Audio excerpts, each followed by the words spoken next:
Hi, fighters. Have you ever stared at the mirror and asked, is this really all I can be? That silent whisper deep inside that says, you were born for more. Have you ever truly listened to it? This isn't just a story. This is your wake-up call. This is the moment everything changes. Welcome to the world of no limits, just victory, become a legend. Part 1. The Awakening of Fire. Our story begins in a dusty alley of a city that never slept, where dreams came to die and legends rarely rose. Meet Zion. No superpowers, no fortune, just a heart that refused to give up. He delivered newspapers at dawn, cleaned hotel floors by noon, and studied under flickering streetlights at night. People saw a struggler, but inside, Zion felt something raging, a fire, a wild, unrelenting fire that refused to be extinguished by failure, fatigue, or fear. Greatness doesn't shout, it whispers in struggle. Zion's world was built on rejection. His school counselor once told him, some people are meant to follow, not lead. His landlord mocked his dream of becoming a champion. You can't even afford proper shoes, and you think you'll fight in a ring?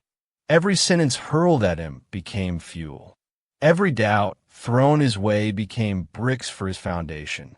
One rainy night, as water soaked through his worn-out shoes and hunger twisted in his gut, Zion took shelter under a flickering shopboard. Thunder roared above, echoing the turmoil inside him. He could have turned back. He could have accepted fate. But instead, he kept walking one heavy step after another until he stumbled upon a nearly forgotten place. An old boxing gym tucked between two broken buildings. Rusted weights, torn mats, walls stained with sweat and silence. Yet the moment he stepped inside, something shifted. There was no music, no cheering crowd, just the smell of iron, blood, and dreams. And on the cracked concrete wall, painted in faded red, no limits, just victory. It didn't just inspire him, it challenged him. That quote pierced through his chest like lightning and lit the fire of destiny. That was the moment, his first spark, a decision born not out of comfort, but chaos. The louder the storm, the stronger your calling. He returned to that gym the next morning, and the morning after that, and the one after that. With no coach, no training plan, no support, Zion ran 10 kilometers each dawn. He jumped rope until his legs screamed. He shadowboxed until sweat soaked his soul. He trained until his body couldn't move, then trained some more. There were no victories in the beginning, only pain, blisters on his feet, cuts on his knuckles, bruises that turned his skin into a map of agony. But still he pushed. Why? Because he believed in something greater than comfort, the raw, burning idea that maybe, just maybe, he could become someone no one ever expected him to be. He wasn't chasing applause. He was chasing purpose. Every morning, the city mocked him with cold air and judgmental eyes. But his eyes never lowered. His soul never wavered. Because he had seen the fire, and he wasn't going to turn back. Pain is temporary. Regret is eternal. There came a morning when his legs gave out during a sprint. He collapsed in a puddle, coughing, dizzy, defeated. But instead of lying there, he punched the ground. Not in anger, but in rebellion. Rebellion against the world that told him to settle. Rebellion against weakness. Rebellion against the version of himself that once believed he had limits. A man from the gym, old, rough, and silent, watched him. He didn't say a word, but handed him a bottle of water and walked away. That tiny gesture meant more than any cheer. It was a silent message. I see you. Keep going. Zion taped up his bleeding fingers and returned to the punching bag. Each strike wasn't just a hit. It was a message to every failure he'd ever endured. You will not define me. He built a routine of discipline that no one saw. Woke up before sunrise. Ran through the dark. Ate whatever scraps he could afford. Took cold showers in winter. Trained when his body begged for rest. And each day, the fire inside grew brighter, bolder. Champions aren't made in the light. They are born in shadows. He didn't post his journey. He didn't ask for validation. He became a ghost, invisible to the world, but deeply visible to himself. For the first time in his life, he didn't need anyone to believe in him, because he believed. One day, while wrapping his hands with tattered cloth, Zion stared at himself in a broken mirror in the gym. His eyes, they were no longer tired. They were alive, not because he had won anything, but because he knew what he was becoming. He whispered to his reflection, "This isn't the end. It's the ignition." His fists weren't just tools. They were declarations. Declarations that he would not live and die unnoticed. That he would carve his story into the walls of time. The city still didn't know his name. The world still overlooked him. But Zion was no longer ordinary. He was becoming. And that's the most dangerous kind of power, the kind no one sees coming. You're not defined by where you start, but by how fiercely you rise. That was the awakening. The fire had been lit. It would not go out. Part 2. The Road of Thorns. With every passing day, Zion grew faster, stronger, hungrier. His punches were sharper. His feet moved like fire. His mind? Unshakable. But life? It didn't become easier. It grew darker. The road ahead wasn't paved in gold. It was lined with thorns. Because the world doesn't reward effort immediately. It tests you first. And when it tests you, it doesn't ask for permission. It storms in uninvited, like a hurricane in a quiet village. Just days before Zion was scheduled to enter his first amateur fight, his moment to be seen, to rise, disaster struck. His mother collapsed at home. Diagnosis, a critical illness. Treatment? Expensive, urgent, brutal. It was like life grabbed him by the collar and snarled, "Let's see what you're really made of now." When a storm hits hardest, the roots grow deepest. Everything crumbled. Whatever little savings he had went to hospital bills. His focus shattered. Training stopped. Time became a blur of waiting rooms, prescriptions, and prayers whispered between moments of despair. But warriors don't stay down. Zion took extra jobs, washing cars by day, delivering gas cylinders by night. He barely slept. He ate less. But every drop of energy he had left, he poured into that rusted gym. The fire hadn't died. It had become a flame of survival. He trained not for glory now, but for oxygen tanks and medicine vials. For the woman who raised him. For the roof above their heads. He would hit the bag while imagining the face of fate, each punch screaming, "Not today." There were nights he cried himself to sleep. Not from weakness, but exhaustion. His fists clenched in silent rage. His jaw locked in frustration. His heart heavy but unyielding. On some nights, when everything felt impossible, he would stare at the ceiling and whisper like a ritual, "No limits. Just victory. No limits. Just victory." Your deepest pain carves the space for your greatest strength. The world outside mocked him. Some of his closest friends began disappearing. "You've changed," they said. "You're obsessed." Coaches stopped noticing him. One even told him, "Fighters need clean minds. Yours is too burdened." He smiled, not in joy, but in defiance. Because burden? That was his fuel. Every ache in his bones was a reminder that he was alive and fighting. Every missed meal was a sacrifice made with purpose. Finally, the day of the fight arrived. His first official match. No cheering fans, just echoes of doubt and the sound of gloves tightening over wounded hands. His mother couldn't attend. She was still in the hospital, but her voice rang in his ears. Muyi tum par fakar hai. In the locker room, he looked at himself in the mirror, a scar on his eyebrow, bruises on his ribs, tired eyes, but standing tall, his breath slow, his heartbeat steady, not because he felt confident, but because he knew he had already survived the hardest rounds. This was just the bell ringing. You don't fight the opponent. You fight the voice that says give up. Round one started. Zion took hits, heavy ones. His opponent was faster, more trained, cockier. But Zion had something else, grit. Not the kind you show, the kind that bleeds.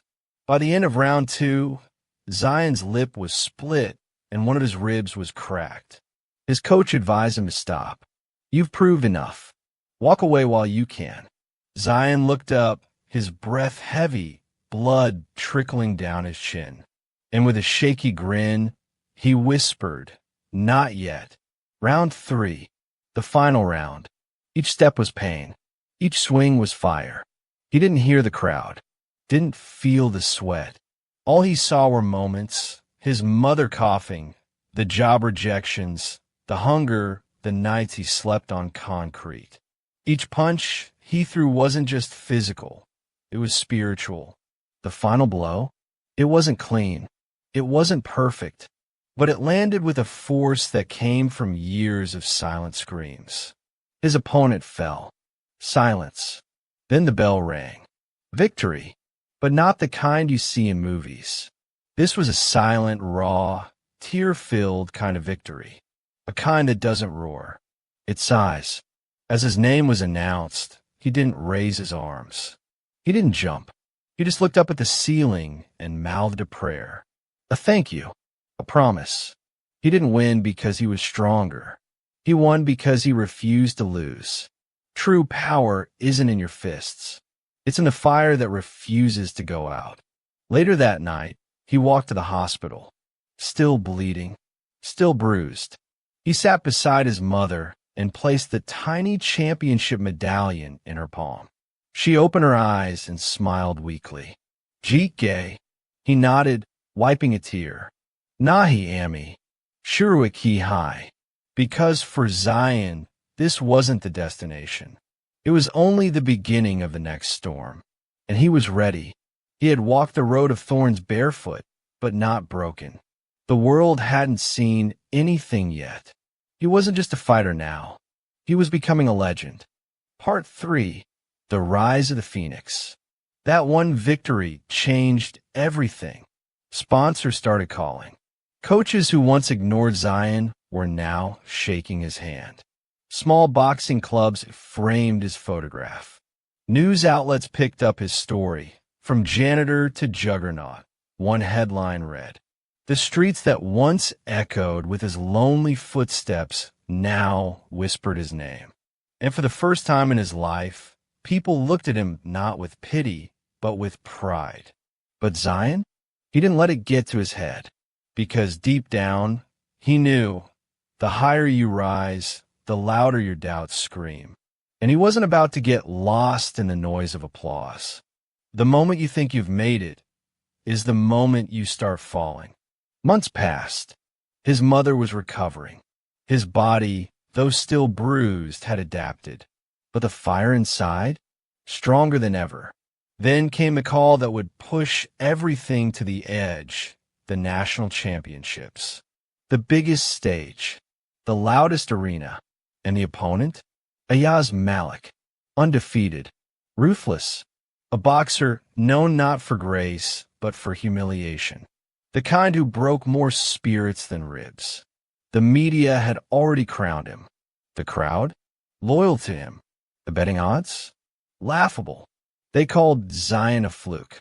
One lucky punch, they said. Let's see how he handles real pressure. But Zion didn't flinch. Victory doesn't come to the loudest voice. It comes to the quietest fire. He trained in silence. He ran before dawn, swam after sunset, sparred until his bones rattled. He didn't chase fame. He chased a version of himself that refused to be average. He didn't want to win to prove others wrong. He wanted to win to prove himself right. The night before the match, Zion stood on the rooftop of his old apartment building, the same one where he once cried alone in the cold. The stars blinked above him. The city hummed. He stood still, fists clenched, heart calm, eyes burning. He remembered the newspaper routes, the cleaning shifts, the flickering streetlights.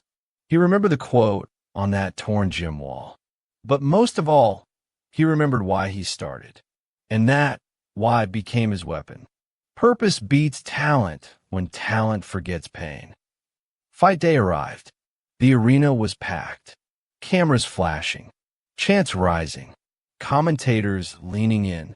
Ayaz entered first. Gold robe, silver gloves, smug grin. The crowd erupted. Zion entered next. Plain trunks, taped knuckles, eyes locked on fire. No dancing, no posing, just presence. Round one began, and it was a storm. Ayaz came hard, cocky, throwing punches like grenades. Zion took hits. Fast, sharp, jaw shaking. But he didn't fall. He absorbed them like rain on stone. He didn't respond in anger. He calculated. He endured. Round two, Ayaz began taunting. You're slow. You're scared. But Zion's silence said more than words. His body moved like memory, dodging, dipping, delivering jabs with surgical focus. A lion doesn't roar at every bark. By round three, the fight had shifted. Ayaz was still aggressive, but he looked confused, frustrated. Zion wasn't just defending. He was dictating. Each punch Zion gave wasn't just power, it was purpose. When he landed a blow, it came with years of grit, sweat, and unbreakable resolve. Round four, blood, sweat, noise. Ayaz landed a brutal uppercut. Zion staggered. The crowd gasped. The commentators screamed. This might be it. But then Zion smiled. Not because he liked the pain, but because pain was home. Some battles are won not by strength, but by the refusal to kneel. Final round. Zion knew he had to end it. He didn't want the judges. He wanted destiny to choose. He closed his eyes for a split second and saw every scar, every slap from fate, every tear in his mother's eyes. Every time he was told, you won't make it. And then he exploded. 3 jabs. 1 hook. A spinning counter. Ayaz stumbled. Zion advanced. 1 final punch. Perfect. Precise. From the soul. Ayaz fell. The arena froze. 1 heartbeat. 2. 3. 10. Knockout. Silence. Then the roar.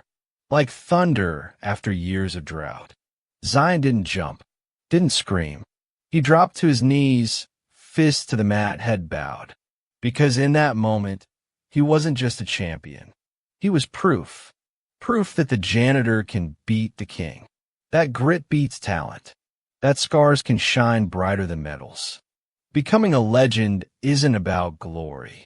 It's about rising when everything else says stay down. He stood tall. His name was announced. The title was his. The cameras flashed. The media begged for interviews. But Zion walked past them all and left the arena quietly. Later that night, in his room, he stared at the championship belt lying on his bed. He didn't touch it, just smiled and whispered to himself, "This isn't the end. This is the ignition." The phoenix had risen, but its flight had just begun. And the world? It was about to witness the full blaze of what happens when you live by a code. No limits. Just victory. Part 4. No crown without fire. Zion's name lit up billboards. His face was everywhere. Magazines, late-night shows, motivational posters.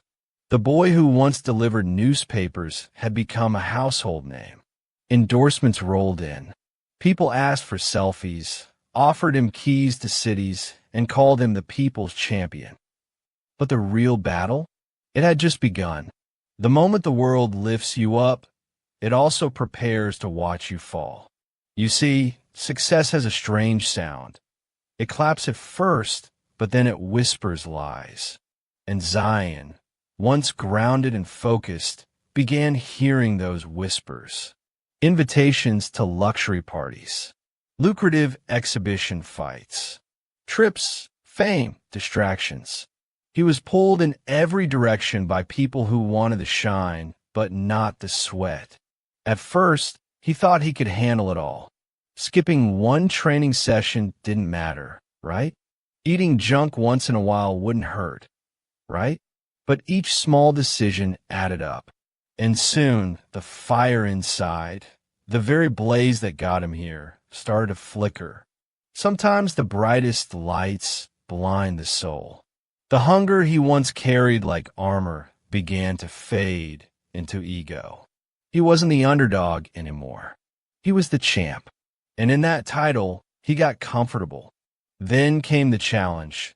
An upcoming fighter, a brutal striker, younger and hungrier. Zion accepted, overconfident. The world watched, expecting another glorious moment. The bell rang, and in under 60 seconds, it ended. Zion was knocked out cold.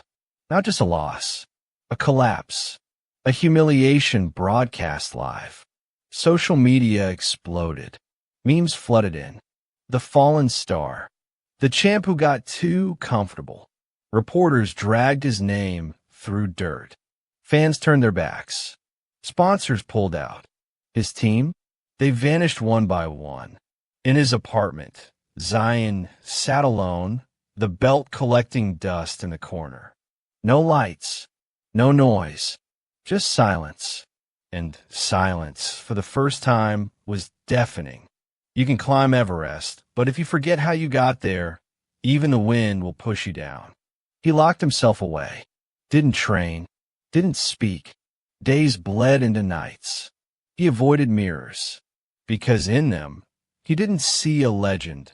He saw a lost boy who betrayed his own fire. But then, one day, something unexpected arrived. A letter. It wasn't from a journalist or a sponsor. It was handwritten, faded, from a boy in a small village. It read, "When I was about to end my life, I saw your story. You gave me hope when I had none. Please don't stop." Zion read the letter again, and again. His hands trembled. His throat tightened. That one sentence cut through all the noise, the fame, the failure, and struck his soul like lightning. He stood, walked to the mirror, and stared into his own eyes. Is this really all I can be? The answer roared back from within. No. A true legend doesn't rise once. He rises every time he falls. That night, Zion laced his shoes again. No cameras, no hashtags, just grit. He hit the streets before sunrise. Ran until his legs buckled, trained in back alley gyms, fought shadows in his sleep. He rejected exhibition matches, denied interviews, cut out the noise, embraced the pain. He became invisible to the world, but more visible to himself than ever before. Rebirth doesn't happen in spotlight. It happens in silence. 12 months passed, quiet, focused, relentless. And then came a next fight, his official comeback. The same arena, same crowd, but this time no gold chains, no speeches, just Zion, a man reborn from ashes. The bell rang, and what followed wasn't just a fight, it was a statement. Zion moved like lightning, hit like thunder, and burned like fire. Every punch told a story. Every dodge whispered a warning. I'm not done. He didn't just win. He dominated. The crowd stood, roared, not for a champ returning, but for a warrior who refused to stay down. Tears welled in the eyes of those who once doubted him. Even the commentators were speechless, because that night, Zion didn't just fight an opponent. He fought his past. He fought his pride. He fought himself, and he won. To wear the crown, you must burn in the fire, not once, but again and again. As he stood on the podium, hands raised high, belt in hand, lights blinding his face, he looked out into the crowd and whispered just 2 words that would echo forever. Still burning. Part 5, Become a Legend. The final showdown. Not just another fight, not just a match. This was destiny in motion. It was the night when time would either forget Zion or remember him for generations. Every eye on earth was locked onto that ring. Every camera zoomed in. Every heartbeat frozen. Across from him stood the same man who had once knocked him out, who had ridiculed him on live TV, who had nearly buried his name under shame. This wasn't just about revenge. This was about redemption, not just for Zion, but for every soul who had ever been told they couldn't rise again. You don't become a legend by winning. You become a legend by rising after you lose. The arena lights dimmed, leaving a haunting glow over the mat. The announcer's voice echoed like a war cry. The bell rang, and the silence before the storm shattered. Fists flew, not in chaos, but with purpose. Zion wasn't just throwing punches. He was telling a story. Each jab said, "I remember the pain." Each hook screamed, "I survived the fall." Each step forward shouted, "I'm still standing." But he wasn't fighting the man in front of him. He was fighting the doubts that haunted him during sleepless nights. The betrayals, the empty fridge, the broken rib, the pitying glances, the days no one believed, the voice inside that once whispered, "Maybe this isn't for you." This wasn't a physical battle anymore. It was spiritual. Legends aren't built in glory. They're built in shadows. The crowd could feel it. This was different. Each round passed like a chapter in a book people didn't want to end. Blood ran down Zion's face, but his eyes were calm, focused, unshakable. He didn't need to prove anything anymore. He wasn't here for the title. He was here to reclaim his soul. Round 5. The opponent smirked, mocked, threw a brutal uppercut. But Zion took it and smiled, not out of arrogance, but because pain no longer scared him. He had seen worse, lived worse. Then, a whisper from within. Now, Zion planted his foot, twisted his hip, drove his fist through years of doubt, mockery, struggle, and sacrifice. One punch. Perfect. Precise. Final. The world paused. His opponent collapsed. Silence. The kind that holds its breath. And then, the explosion. Screams, cheers, tears.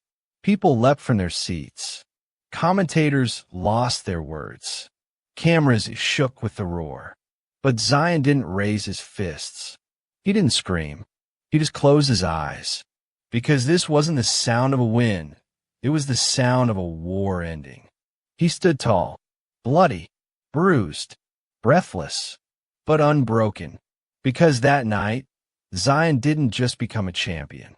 He became a legend, a fire that refused to be extinguished, a symbol for every broken, battered soul who still had breath in their lungs and fight in their hearts. He held the belt above his head, not to boast, but to remind the world. No limits, just victory.